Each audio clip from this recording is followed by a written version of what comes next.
Now that we have covered how to make tables, let's talk about some principles of table design. That is, some things you should think about when deciding which columns will go into which tables. The first and most fundamental is the idea of avoiding redundant data. Redundant data is what we call it when you're storing the same data multiple times or in multiple places. This wastes space and can lead to slowdown or even data inaccuracies if one gets updated and the other does not. Here's an example of redundant data. We are storing Dave's name, address, and email multiple times, which wastes space and makes keeping it up to date difficult. The second thing to think about is how the data will connect and include what's necessary to connect them. We call these keys. You already saw how we set an ID to be a primary key, and that's the primary way that data is going to be connected to other tables. So what does that look like? Well, let's try and fix our table here.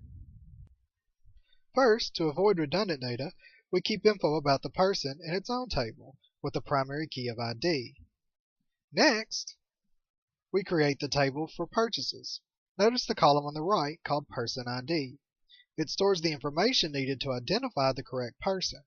We call these foreign keys, and it allows this data to be connected back to the primary key in the person table.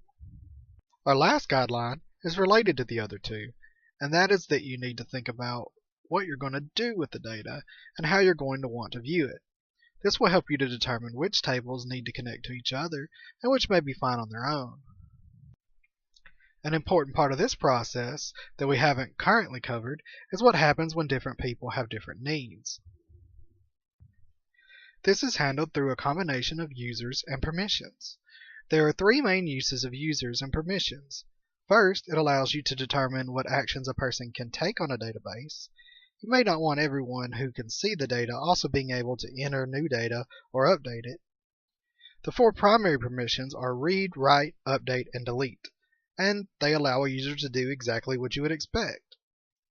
Next, you may want some people to be able to access some of your data, but not all of it.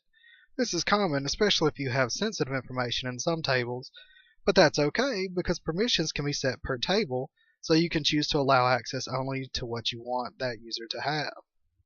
And finally, a user can also be set so that they can only access information if they are making the connection from a specific place.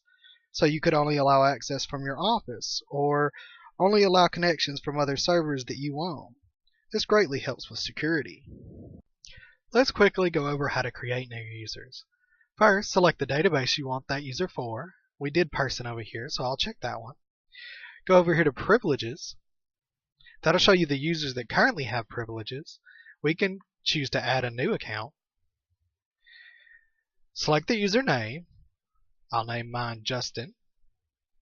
A percent means that you can connect from anywhere. If you have a specific location, you'll need to enter its IP. You can have a password, which you'd need to retype, but it'll also allow you to generate a random one for extra security, and we're going to do that.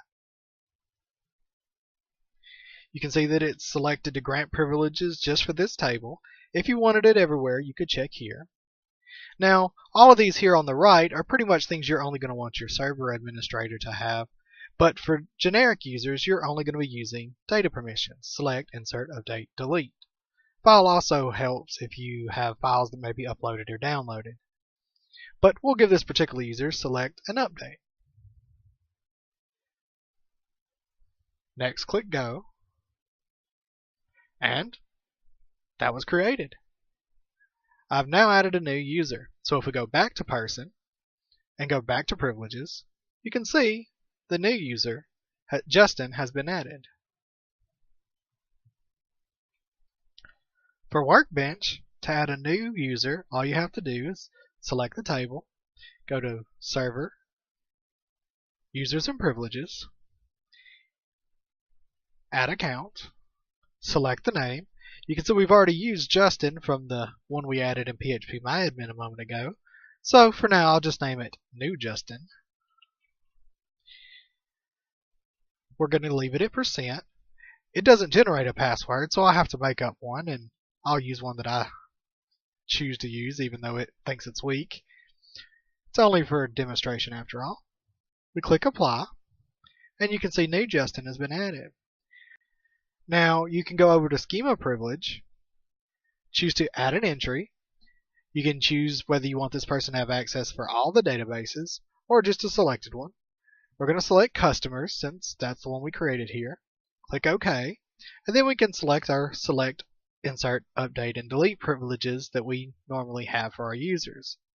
Click Apply, and there you have it. We have a new user with the permissions we want.